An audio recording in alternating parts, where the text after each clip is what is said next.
ওর এলাকার যিনি চেয়ারম্যান উনি খুবই অত্যন্ত একজন ভালো মানুষ, উনি 5 বারের চেয়ারম্যান জলিল মাস্টার।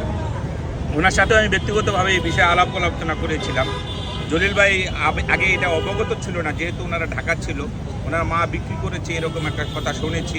কিন্তু ওই মা যদি বাবার সম্পত্তি বিক্রি করে তাহলে তো হবে না, ভাগের বেশি।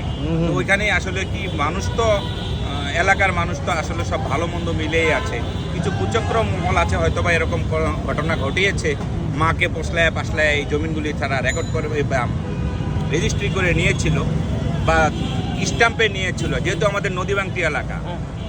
ওই নদীবাংটি কিছু মানুষ আছে যে তারা এইসব ঘটনা ঘটে আছে। এখন জমির ভ্যালু অনেক হয়ে গেছে, যেহেতু নদীর একটা বাঁধ, নদীর বাঁধের ভিতরেই মিজানরা, সেই জন্যই জমির অনেক ভ্যালু। আর ও ঢাকা থেকে হয়তো বা গিয়ে দেখেছে যে এই জমির তো অনেক ভ্যালু। তা এখন মিজান এই বিষয়গুলি প্রকাশ করছে, অবশ্যই অচিরেই সমাধান হয়ে যাবে।